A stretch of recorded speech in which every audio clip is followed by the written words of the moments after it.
Alicia with Easy Pro, and I am the Client Relations and Branding Coordinator. And I'm Jake, also with Easy Pro, of course. I do outside sales and product development. So Jake, I hear people talk about pond bacteria all the time, but I don't really know how it works. Can you explain that to me? Got it. So top level view of pond bacteria is it's helping cycle out nutrients in the pond. So how it works, it's very simple. It's a spore form that we make. The spores, you put it in the environment, spores open up, they germinate like a seed. The bacteria produce enzymes which break down waste and organics like fish poop, rotten weeds, algae, that kind of thing. Anything organic in the pond, the enzymes break down, the bacteria consume. Okay, so does that help reduce the muck and sludge in the pond? Absolutely, absolutely. I think the word for that is detritus. Anything that, it could be a leaf, pollen, grass clippings, fish poop, anything that's broken down to that black, smelly muck. Yeah, that's what the enzymes and bacteria thrive on. That's what they're eating, so to speak. And it also helps clarify the water then?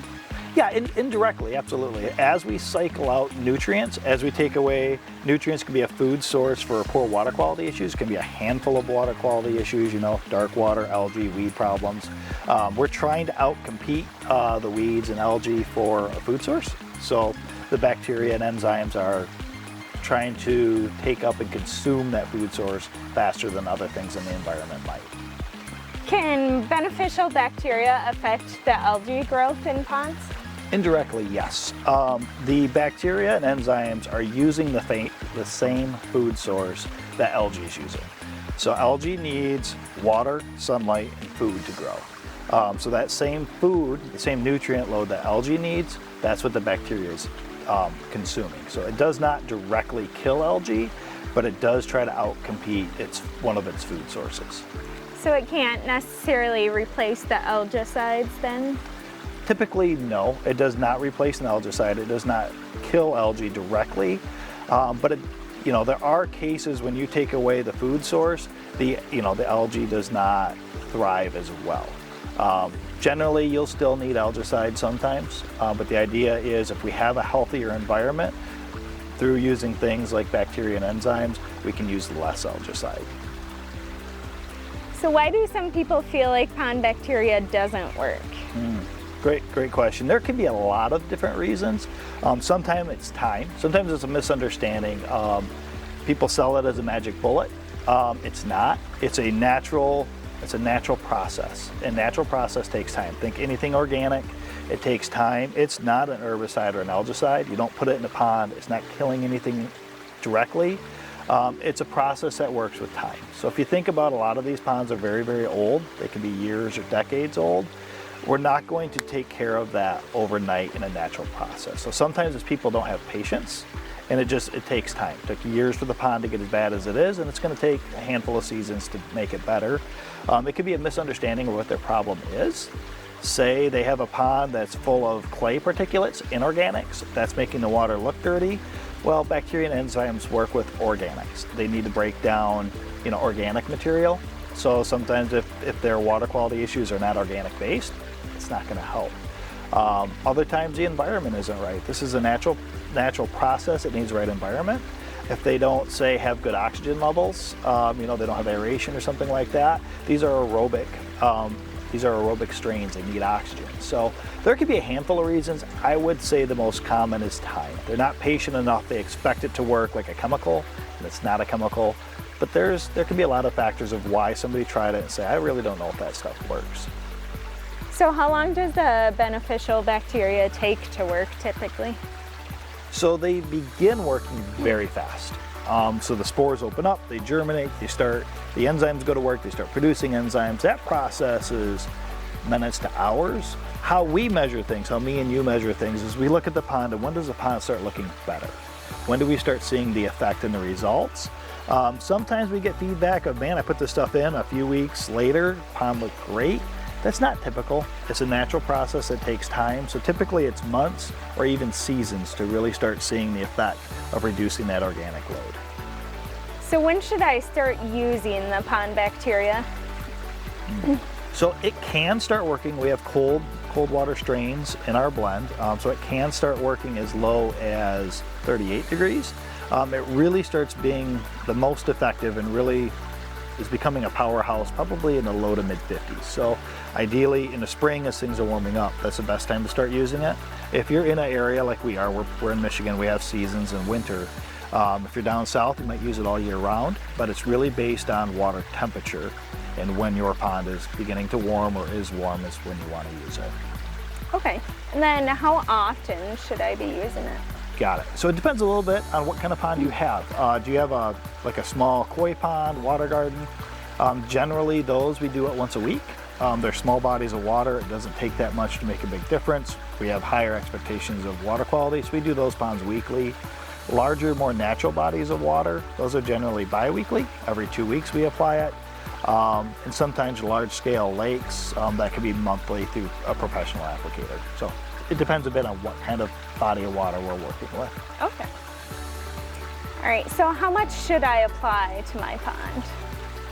Once again, it depends what kind of pond you're working with. You know, smaller features like koi ponds, little backyard recirculating features.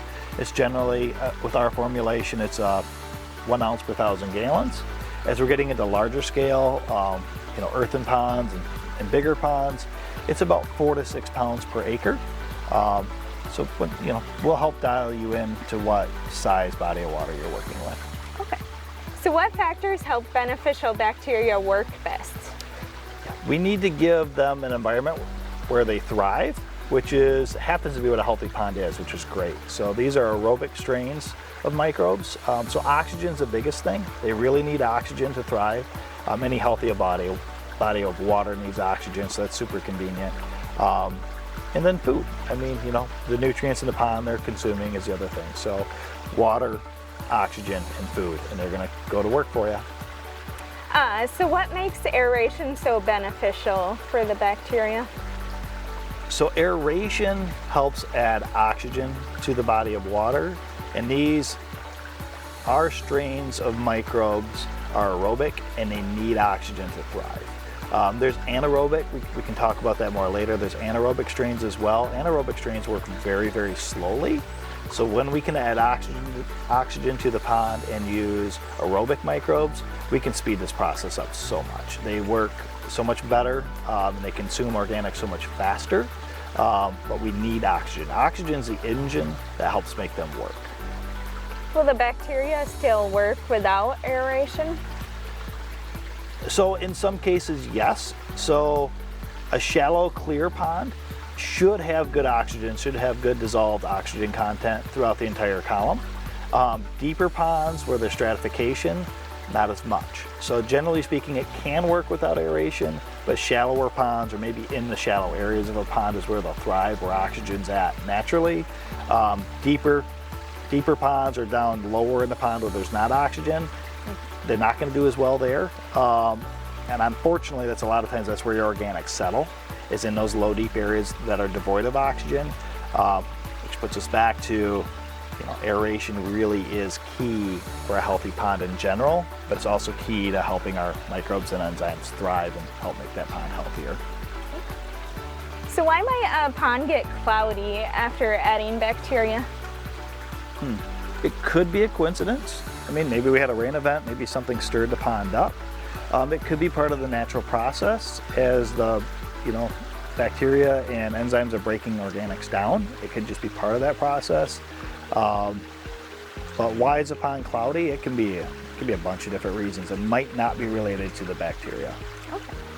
Does beneficial bacteria reduce nutrients like phosphorus and nitrogen? Yes, so it uses those components as part of its growth cycle. It uses that as food. There are products out there to specifically address, you know, phosphates and nitrates. But the short answer is yes, it uses those components as part of its growth cycle, as food, to permanently bind phosphates, to remove nitrates from the system. There's other processes and treatments specific to those things, but yes, bacteria can help reduce those components. Can adding bacteria to my pond reduce the odors of the pond? Yes, generally speaking, when you're observing the pond, one of the first results you see is odor reduction. As the bacteria and enzymes are reducing nutrients, yeah, that's one of the first visible results. I guess not visible, whatever you use, yeah. That's one of the first results is a reduction in odors. Okay, and why do those odors occur in my pond? Got it. So your pond is kind of a magnet for anything organic.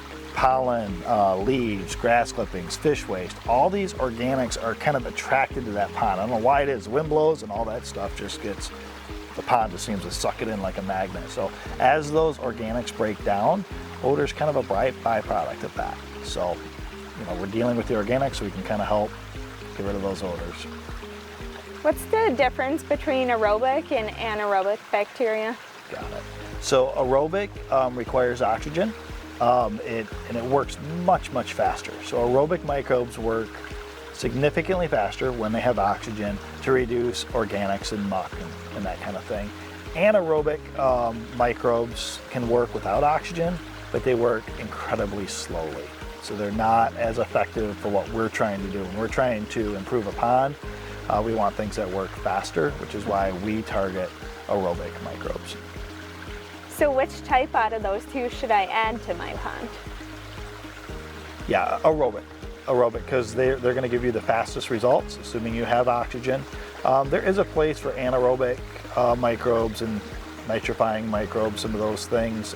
Those tend to be already in your system.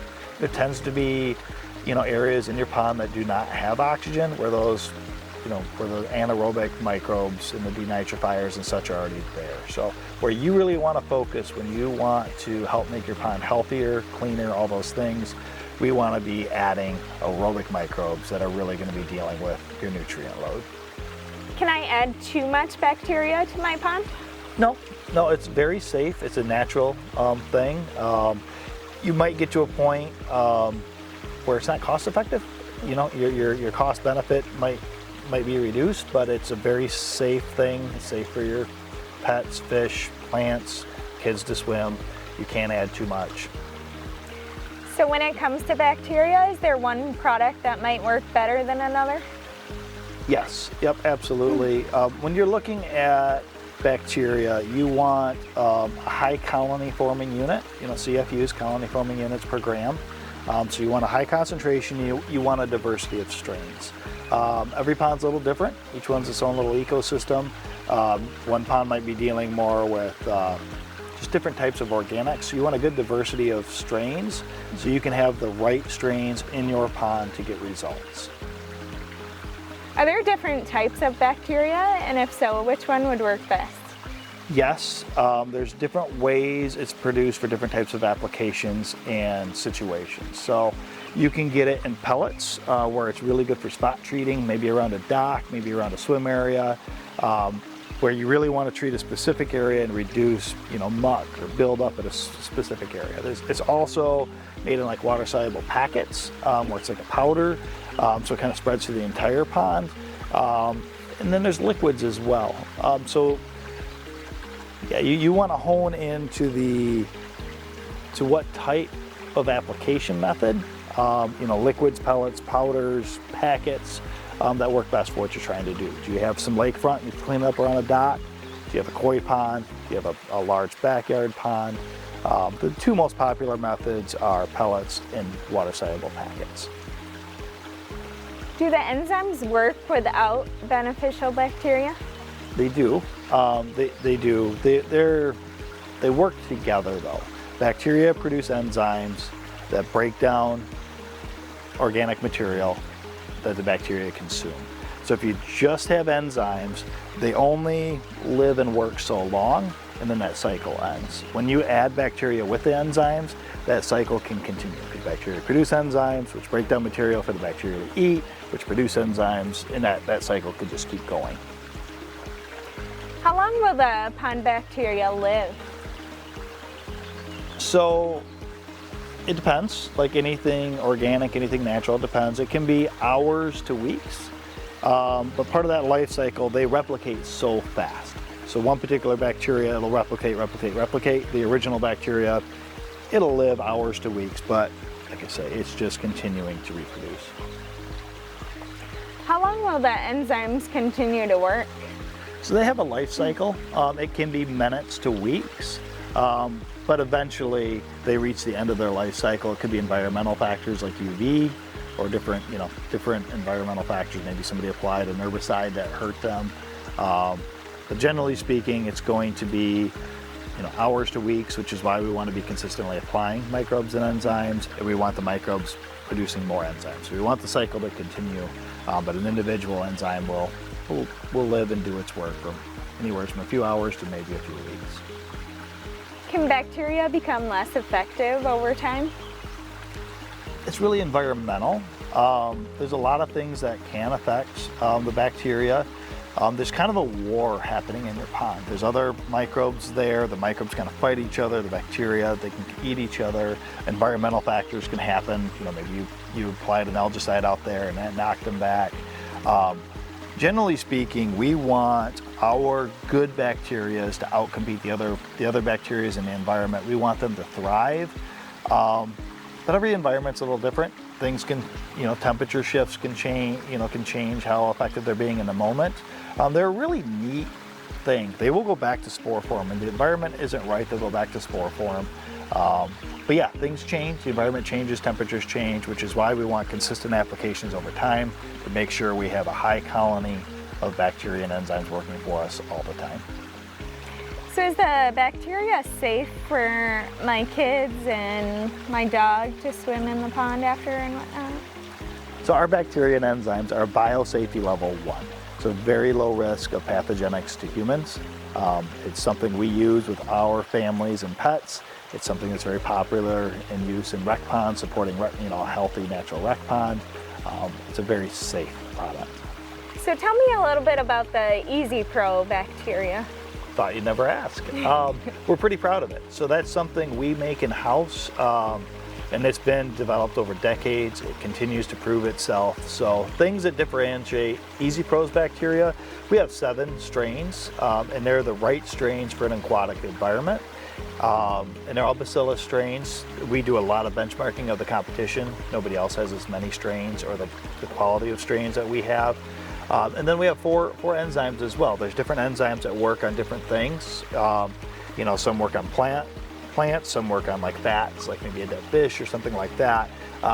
So we have 7 strains of bacteria, and we have 4 strains of enzymes. And all the benchmarking, all the testing we do of competitors' products, nobody has the diversity, the quality of all the things that we offer. So we're pretty proud of that. And we make it right here in Michigan. So it's very, very close to what we do.